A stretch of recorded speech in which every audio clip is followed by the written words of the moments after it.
ಅನೇಕ ಕಾರ್ಯಕ್ರಮಗಳಲ್ಲಿ ನಮ್ಮೊಂದಿಗೆ ಭಾಗಿಗಳಾದಂತಹ ಇಬ್ಬರು ಕಲಾವಿದೆಯರು.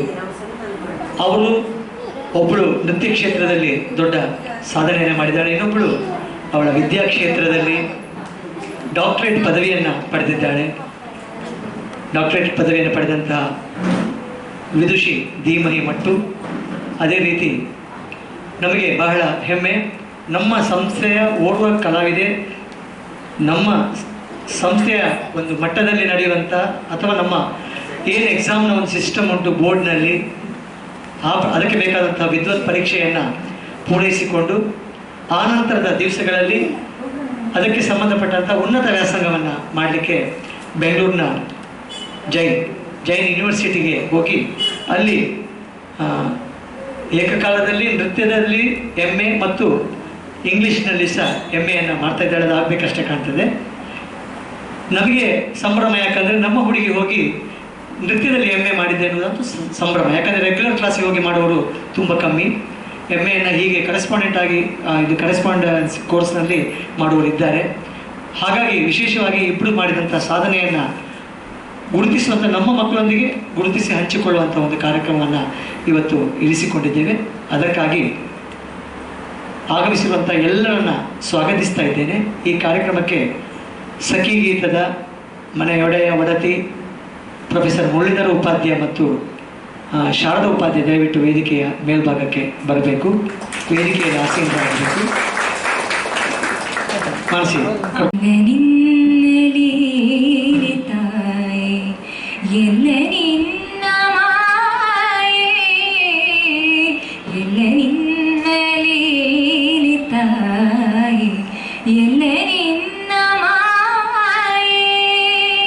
ನಿನ್ನ ಅಲ್ಲಗಳಿದ ನಮ್ಮ ಕರುಣೆಯಿಂದ ಕಾಯೇ, ಕರುಣೆಯಿಂದ ಕಾಯೇ, ಎಲ್ಲ ನಿನ್ನಲೇ ತಾಯೇ, ಎಲ್ಲ ನಿನ್ನ ಮಾಯೇ. ಕಾಡಿರುಳನು ಸೀಳಿ ಬರುವ ನಿಗಿ ನಿಗಿಯೂರಿ ಹರಳು, ನೀಲಿನ ಭದ ಭಾನಿನಲ್ಲಿ ಮಳೆ ನೀಯುವ ಇರುಳು. ಕಾಳಿರುಳನು ಸೀಳಿ ಬರುವ ನಿಗಿ ನಿಗಿಯೂರಿ ಹರಳು, ನೀಲಿನ ಬದ ಹಾಸಿಯಲ್ಲಿ ಮಳೆ ನೀಯುವ ಇರುಳು. ಋತು ಮೀರದೆ ಮುಗಿಲ ಕಡೆಗೆ ಉರುಳಿ ಸುರಿವ ಮುಗಿಲು, ಋತು ಮೀರದೆ ಮುಗಿಲ ಕಡೆಗೆ ಉರುಳಿ ಸುರಿವ ಜಲವು. ಎಲ್ಲ ನಿನ್ನ ಲೀಲೆ ತಾಯಿ, ಎಲ್ಲ ನಿನ್ನ ಮಾಯೆ, ಎಲ್ಲ ನಿನ್ನ ಲೀಲೆ ತಾಯಿ, ಎಲ್ಲ ನಿನ್ನ ಮಾಯೆ, ಎಲ್ಲ ನಿನ್ನ ಮಾಯೆ. ಧನ್ಯವಾದಗಳು. ಮತ್ತು ಇವರ ತಂದೆ ತಾಯಿ ನೃತ್ಯಕ್ಕೆ ಯಾವ ರೀತಿ ನಿರಂತರವಾಗಿ ಅವರು ಪ್ರೋತ್ಸಾಹವನ್ನು ಕೊಟ್ಟಿದ್ದಾರೋ ಅದೇ ರೀತಿ ಅವಳ ವ್ಯಾಸಂಗಕ್ಕೂ ಕೂಡ ಅಷ್ಟೇ ಪ್ರೋತ್ಸಾಹವನ್ನು ಕೊಟ್ಟು ಅವಳನ್ನು ಇವತ್ತು ಒಂದು ಪ್ರತಿಷ್ಠಿತ ಒಂದು ವಿದ್ಯೆಯನ್ನು ಕಲಿಯುವಲ್ಲಿ ಅವರು ನಿರಂತರವಾಗಿ ಡಾಕ್ಟರ್ ಪ್ರಸಾದ ರಾವ್ ಅವರು ವಿಶೇಷವಾಗಿ ಹೇಳಲಿಕ್ಕೆ ಏನಿಲ್ಲ, ನಮ್ಮ ತುಂಬ ಸಂಸ್ಥೆಗೆ ತುಂಬ ಹಿತೈಷಿಗಳು ದಂಪತಿಗಳಿಬ್ಬರು ಕೂಡ ನಮ್ಮ ಪಕ್ಕದ ಮನೆಯವರು. ಈಗ ನಮ್ಮ ಫ್ಲ್ಯಾಟಲ್ಲಿ ನಾವು ಒಟ್ಟೊಟ್ಟಿಗೆ ಮೇಲೆ ಕೆಳಗೆ ಮನೆಯಲ್ಲಿದ್ದೇವೆ. ಭಾಗ್ಯ ಮತ್ತು ಶ್ರೀಯುತ ಪ್ರಸಾದರಾವ್ ದಂಪತಿಗಳು, ಅವರಿಗೂ ಆಧಾರದ ಸ್ವಾಗತ. ಅದೇ ರೀತಿ ಇಂಡಿಯನ ಅಪ್ಪ ಇವತ್ತು ಬೇರೆ ಕಾರ್ಯದಲ್ಲಿ ಪರವೂರಲ್ಲಿದ್ದಾರೆ, ಹಾಗಾಗಿ ಅಮ್ಮ ಸ್ನೇಹ ಅವರು ಕೂಡ ಆಗಮಿಸಿದ್ದಾರೆ. ಅದೇ ರೀತಿ ಬಹಳ ಖುಷಿ. ಇವತ್ತು ನಮಗೆ ನೃತ್ಯ ನಿಕೇತನ ಕೊಡುವವರಿಗೆ 2 ಮಠಗಳು ನಿರಂತರವಾಗಿ ಸಹಕರಿಸಿದಂಥ ಮಠಗಳು. ಒಂದು ಪೇಜಾವರ ಮಠ, ಇನ್ನೊಂದು ಪುತ್ತಿಗೆ ಮಠ. ಪೇಜಾವರ ಮಠದ ದಿವಾನರು, ಅದಕ್ಕಿಂತ ಹೆಚ್ಚಾಗಿ ಇಂಡಿಯನ ಅಜ್ಜ ಮತ್ತು ಅಜ್ಜಿ ರಘುರಾಮಾಚಾರ್ಯ ದಂಪತಿಗಳು ಇವತ್ತು ಆಗಮಿಸಿದ್ದಾರೆ. ಅವರನ್ನು ಕೂಡ ಆದರದಿಂದ ನಾನು ಈ ಕಾರ್ಯಕ್ರಮಕ್ಕೆ ಸ್ವಾಗತಿಸ್ತೇನೆ. ಮೊಮ್ಮಗಳ ಸನ್ಮಾನ ಸಮಾರಂಭದಲ್ಲಿ ಅವರು ಉಪಸ್ಥಿತರಿರಬೇಕೆಂಬುದು ನಮ್ಮ ಅಪೇಕ್ಷೆ ಆಗಿತ್ತು. ಧೀಮಯ್ಯ ಅಜ್ಜ ಬರಲಿಕ್ಕೆ ಆಗಲಿಲ್ಲ, ಅಜ್ಜಿಗೆ ಬಹಳ ಸಂತೋಷ ಆಯಿತು. ರಘುರಾಮಾಚಾರ್ಯ ಇವತ್ತು ಉಪಸ್ಥಿತರಿರುವ ದಂಪತಿಗಳು, ಹಾಗಾಗಿ ಅವರಿಗೆ ವಿಶೇಷವಾಗಿ ಆದರದ ಸ್ವಾಗತವನ್ನು ಕೊಡ್ತೇನೆ. ಅನಿರೀಕ್ಷಿತವಾಗಿ ಬರುವಂಥ ಅತಿಥಿಗಳು ಬಹಳ ವಿಶೇಷ ಅಂತ ಇವತ್ತು ನಾವು ಯಾರು ಎಣಿಸಿರಲಿಲ್ಲ. ಮುರಳೀಧರ ಉಪಾಧ್ಯಾಯರ ಅಕ್ಕನ ಮಗ ಗುರುವಣ್ಣ ಅಂತ ಬಹಳ ಹಾಸ್ಯ ಪ್ರಜ್ಞೆಯ ಒಬ್ಬ ನಮ್ಮ ಬಂಧು. ಅವರ ಇಡೀ ಕುಟುಂಬ ಸಮೇತವಾಗಿ ಅವ್ರಿಗೆ ಬರೋದು ಯಾರಿಗೂ ಗೊತ್ತಿರಲಿಲ್ಲ.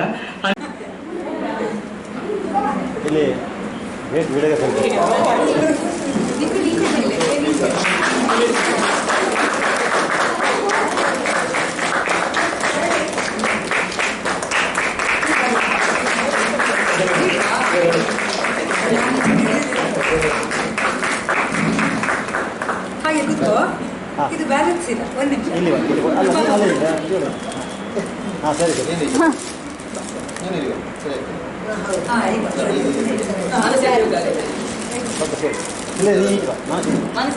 ಕರೆಕ್ಟ್ ಆಗಿ ಸ್ವಲ್ಪ ಸರಿ ಇವರು ಇಂಚಿ ಬರ್ತದೆ.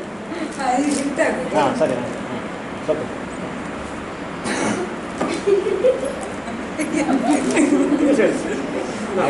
ಇಲ್ಲಿ ಇಲ್ಲಿ ಹಾಂ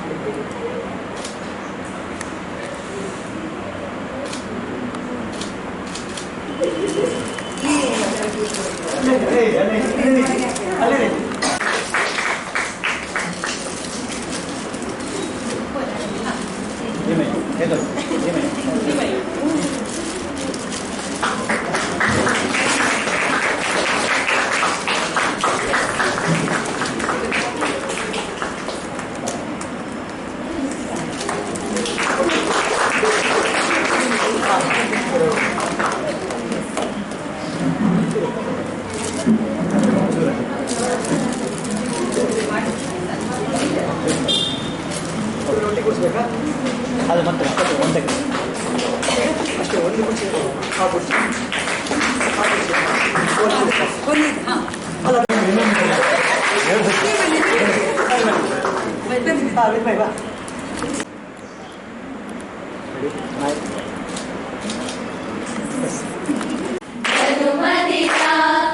ಆನಂದ ತುಂಬಲಿ ಸುದಿನ ಸಂತಸದ ಜನುಮದಿನ ಆನಂದ ತುಂಬಲಿ ಸುದಿನ ಆಯುರಾರೋಗ್ಯ ಭಾಗ್ಯಗಳು ನಿಮಗಾಗಿರಲಿ ಅನುದಿನ ನನ್ನೆಯ ಶುಭಾಶಯ ಹಾರ್ದಿಕ ಶುಭಾಶಯ ನಿಮಗೆ ನಮ್ಮಯ ಶುಭಾಶಯ ಸಂತಸದ ಜನುಮದಿನ ಆನಂದ ತುಂಬಲಿ ಸುದಿನ ಸಂತಸದ ಜನುಮದಿನ ಆನಂದ ತುಂಬಲಿ ಸುದಿನ.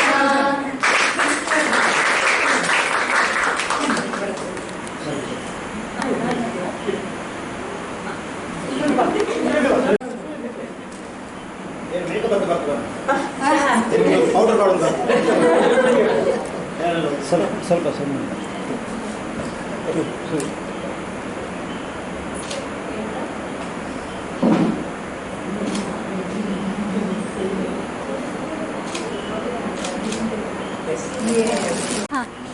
ಇದು ವಿದ್ಯಾ ಅಷ್ಟು ಚೆನ್ನಾಗಿ ಮಾತಾಡಿದ್ದಲ್ಲ, ನನಗೆ ಹಾಗೆ ಅಭ್ಯಾಸ ಇಲ್ಲ. ನನ್ನ ಕೈಯಲ್ಲಿ ಒಂದು ಕೀಟಿ ಬೇಕು, ಮೊದಲಿನ ಅಭ್ಯಾಸ ನಿಮಗೆ ಗೊತ್ತು. ವಿದ್ಯಾ ಮತ್ತು ದೀಪ ಇಬ್ಬರು ಚಿತ್ರ ನಾಟಕದಲ್ಲಿ ಮುಖ್ಯ ಪಾತ್ರ ವಹಿಸಿದ್ದನ್ನು ನೋಡಿ ನಾನು ಸಂತೋಷಪಟ್ಟಿದ್ದೇನೆ. ಅವಳ ಯಕ್ಷಗಾನ ಅಭಿನಯವನ್ನು ಯೂಟ್ಯೂಬ್ನಲ್ಲೂ ನೋಡಿದ್ದೆ. ಯೂಟ್ಯೂಬಿನಲ್ಲೂ ನೇರ ಪ್ರಸಾರದಲ್ಲಿ ಅವಳ ಯಕ್ಷಗಾನ ಅಭಿನಯ ನೋಡಿ ಮೆಚ್ಚಿದ್ದೇನೆ. ಅವಳ ಕುಟುಂಬದ ಹಿರಿಯರು ರಘುರಾಮಾಚಾರ್ಯರು ನಾನು MGMನಲ್ಲಿ ಹೋದಾಗ ನಮ್ಮ ಸೀನಿಯರ್ ಆಗಿದ್ದವರು. ಮುಂದೆ ಅವರು ಪೇಜಾವರ ಮಠದ ದಿವಾನರಾದ ಮೇಲೆ ಅವರ ಪೂರ್ವಾಶ್ರಮದ ಅಣ್ಣ ಪೇಜಾವರ ಸ್ವಾಮೀಜಿಯವರು ನನಗೆ ಒಂದು ಹಿರಿಯ ಗುರುಗಳ ಹಾಗೆ ತುಂಬ ಆತ್ಮೀಯವಾಗಿ ಹೋಗಿ ಮಾತಾಡ್ತಾ ಜಗಳ ಮಾಡುವಷ್ಟು ಆತ್ಮೀಯತೆ ನಮಗೆ ಅವರೊಟ್ಟಿಗಿತ್ತು.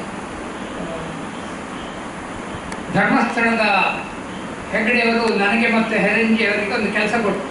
ಪೇಜಾವರ ಸ್ವಾಮೀಜಿಯವರು ಏನು ಕೆಲಸ ಮಾಡ್ತಿದ್ದಾರೆ ಅಂತ ದಾಖಲೆ ಇಲ್ಲ, ಅವರ ಬಗ್ಗೆ ಒಂದು ಪುಸ್ತಕ ಮಾಡಿ ಆಗ ನಾನು ಪೇಜಾವರ ಸ್ವಾಮೀಜಿ ಹತ್ರ ಹೋದೆ. ನಿಮ್ಮ ಬಗ್ಗೆ ಬರೀಲಿಕ್ಕೆ, ನಿಮ್ಮೊಟ್ಟಿಗೆ ಇವತ್ತು ಅಯೋಧ್ಯೆ, ನಾಳೆ ఢಿಲ್ಲಿ ಅಂತ ನಿಮ್ಮೊಟ್ಟಿಗೆ ವ್ಯಾನಲ್ಲಿ ಬರಲಿಕ್ಕೆ ನನಗೆ ಪುರ್ಸೊತ್ತಿಲ್ಲ. ನಿಮ್ಮ ಆತ್ಮಕಥೆಯನ್ನು ನೀವೇ ಬರೀಬೇಕು ಅಂದೆ. ಅವು ಬರತ್ತೆ ಅಂತ ಪೇಜಾವರ ಸ್ವಾಮೀಜಿಯವರು ಒಂದು 100-120 ಪುಟದ ಒಂದು ಟಿಪ್ಪಣಿ ಆತ್ಮಕಥೆ ಬರೆದಿದ್ದಾರೆ. ನಾನು ಸಂಪಾದನೆ ಮಾಡಿದ ಪೇಜಾವರ ಪ್ರಶಸ್ತಿ ಪುಸ್ತಕದಲ್ಲಿದೆ. ಒಬ್ಬರು ಸ್ವಾಮೀಜಿ, ಗಾಂಧೀಜಿಯಿಂದ ಪ್ರಭಾವಿತರಾದ ಒಬ್ಬ ಸ್ವಾಮೀಜಿ ಬರೆದ ಆತ್ಮಕಥೆ ನೀವೆಲ್ಲ ಹುಡುಕಿ ಓದಬೇಕು. ಬಹಳ ಅದ್ಭುತವಾಗಿದೆ. ಉಡುಪಿ ಆ ಕಾಲದ ಕಟ್ಟಿಗೆ ಯಕ್ಷಗಾನ ಬಂತಲ್ಲ, ಪೇಜಾವರ ಸ್ವಾಮೀಜಿಯವರು ರಾಜಾಂಗಣದಲ್ಲಿ ಯಕ್ಷಗಾನ ಮಾಡಿಸಿದಾಗ ಉಡುಪಿಯ ಮಣಿವಂತರಿಂದ ಬಂದ ಆಕ್ಷೇಪ ಕೇಳಿದರೆ ಆಶ್ಚರ್ಯ ಆಗ್ತದೆ. ಆ ಕಾಲದ ಎಷ್ಟು ಕಷ್ಟಪಟ್ಟು ಅವರು ಯಕ್ಷಗಾನದಂಥ ಕಲೆಗಳಿಗೆ ಪ್ರೋತ್ಸಾಹ ಕೊಟ್ಟರು ಅಂತ ಅದರಲ್ಲಿ ದಾಖಲೆ. ಇನ್ನು ಮೊನ್ನೆ ನೆನಪು ಮಾಡಿಕೊಂಡೆ, ಧೀಮಹಿಯನ್ನು ಮೊದಲ ಭೇಟಿಯಾದ ಯಾವಾಗ ನಾವು ಚಿತ್ತರಂಜನ್ ಸರ್ಕಲ್ನಲ್ಲಿ ಧೀಮಹಿ ಅಪ್ಪ ಅಮ್ಮ ದಂಪತಿಗಳು ಸಿಕ್ಕಿದ್ರು. ಇವರು ಪುಟ್ಟ ಹುಡುಗಿ, ವಿದ್ಮಹಿಯನ್ನು ಅಮ್ಮ ಎತ್ಕೊಂಡಿದ್ರು. ಇವಳು ಕೆಳಗೆ ನಡೀತಾ ಇದ್ದು. ಆಗ ಮೊದಲು ನೋಡಿದ್ದು. ಆಮೇಲೆ ರಸಬೀದಿಗಳೆಯರ ಮಕ್ಕಳ ನಾಟಕ ಶಿಬಿರಗಳಲ್ಲಿ, ಆನಂತರ ಮಹಿಳಾ ಭಾರತ ನಾಟಕದಲ್ಲಿ, ಚಿತ್ರದಲ್ಲಿ ಅವಳು ನಟಿಯಾಗಿ ಹೇಗೆ ಬೆಳೆದ್ದು ಅಂತ ನೋಡಿ ನಾನು ಸಂತೋಷಪಟ್ಟಿದ್ದೇನೆ. ಅವಳು BSc-ಯಲ್ಲಿ ನನ್ನ ವಿದ್ಯಾರ್ಥಿನಿ, ಕನ್ನಡ ವಿದ್ಯಾರ್ಥಿನಿ.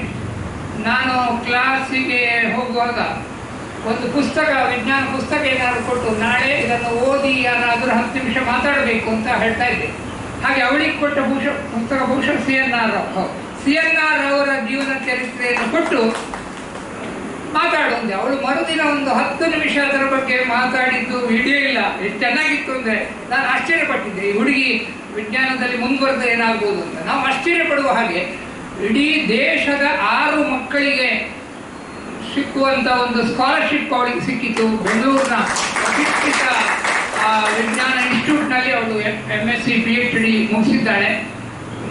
ನನ್ನ ಆಸೆ ಏನಂದರೆ ಈ ರೀತಿ PhD ಮಾಡಿದ ನಮ್ಮ ಯುವಕರು ಆಸ್ಟ್ರೇಲಿಯಾಕ್ಕೋ ಲಂಡನ್ ಅಮೆರಿಕಕ್ಕೆಲ್ಲ ಹೋಗಬಾರ್ದು. ಅವರಿಗೆಲ್ಲ ಬೆಂಗಳೂರಲ್ಲೇ ಇದ್ದುಕೊಂಡು ಅವರು ವಿಶ್ವಮಟ್ಟದ ಸಾಧನೆ ಮಾಡುವಂಥ ಪ್ರೋತ್ಸಾಹ ನಮ್ಮ ಸರ್ಕಾರದಿಂದ ಅವರಿಗೆ ಸಿಗಬೇಕು ಅಂತ ನಾನು ಹಾರೈಸ್ತೇನೆ.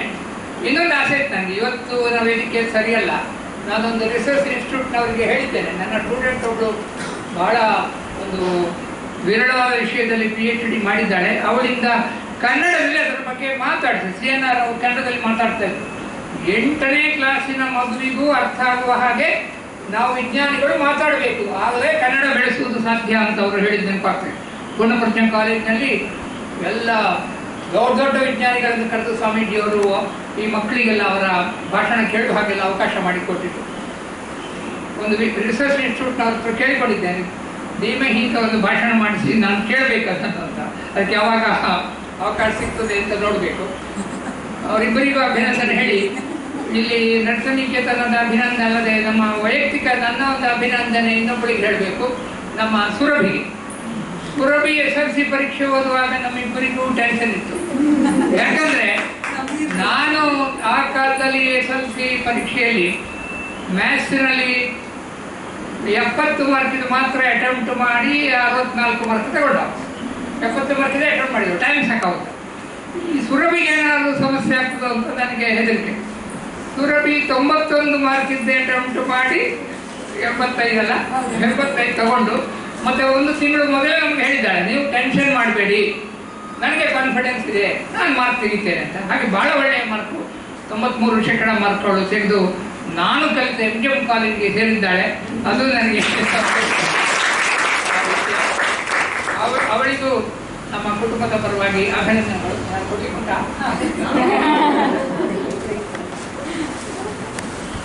ಅವಳ ಒಂದು ತಮಾಷೆ ಹೇಳ್ಬಿಡ್ತೇನೆ. ಸರಿ, 1 ನಿಮಿಷ. ನಾನು ಹೇಳಿದ ಕಥೆಗಳನ್ನೆಲ್ಲ ಕೇಳಿ ತನ್ನದೆಲ್ಲ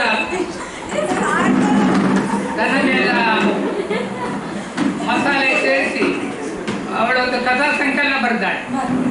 ಅವಳಿಗೆ ನಾನು ಹೇಳಿದ ಒಂದು ತಮಾಷೆಯನ್ನು ಅವಳು ನಂಬಿದ್ದು ನಿನ್ನೆ ನೆನಪು ಮಾಡ್ಕೊಳ್ತಾ ಇದ್ದೆ.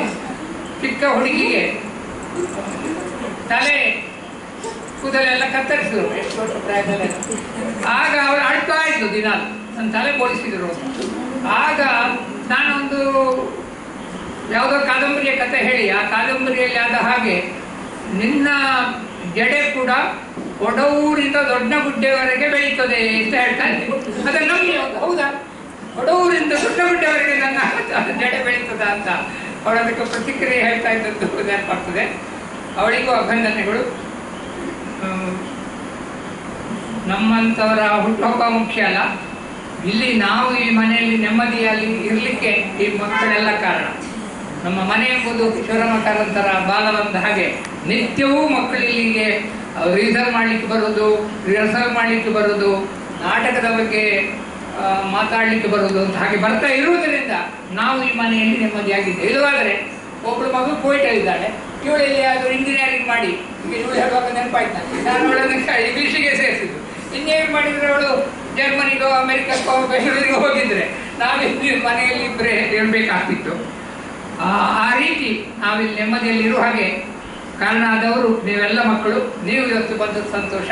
ಅಪರೂಪದ ಅತಿಥಿಯಾಗಿ ನನ್ನ ಅಕ್ಕನ ಮಗ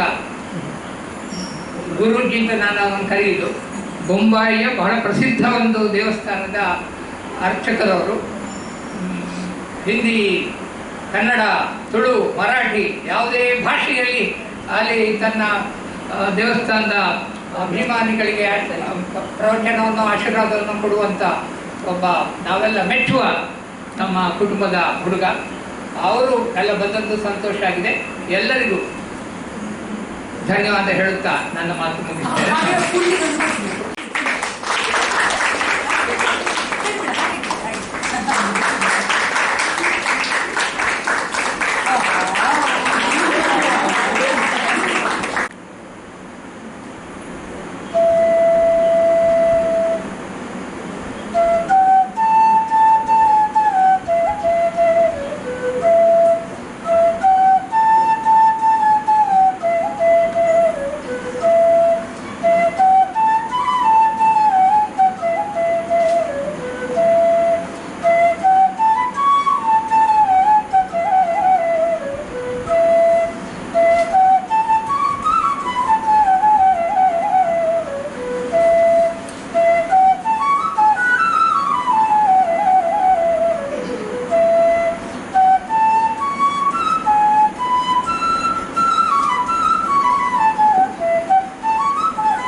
ಜಾಸ್ತಿ. ಜೈ ಜೈ. ಆ ಮೂಡ್ ಒಳ್ಳೆ ಸೆಟ್ ಆಗಿದೆ, ಹಾಳು ಮಾಡೋದಿಲ್ಲ ಜಾಸ್ತಿ ಮಾತಾಡಿ. 2 ವರ್ಷ ಹಿಂದೆ ಮಾತಾಡಿ ಡಿಸಾಸ್ಟರ್ ಆಗಿದೆ. ಪುನಃ ಸ್ಟ್ಯಾಂಡಪ್ ಕಾಮಿಡಿ ಹೆಸರಲ್ಲಿ ಇನ್ನೊಂದು ಡಿಸಾಸ್ಟರ್ ಮಾಡಲಿಕ್ಕಿಲ್ಲ ನನಗೆ. ಸೊ ಎಲ್ಲರಿಗೆ ಇವತ್ತು ಬಂದದಕ್ಕೆ ಥ್ಯಾಂಕ್ ಯು.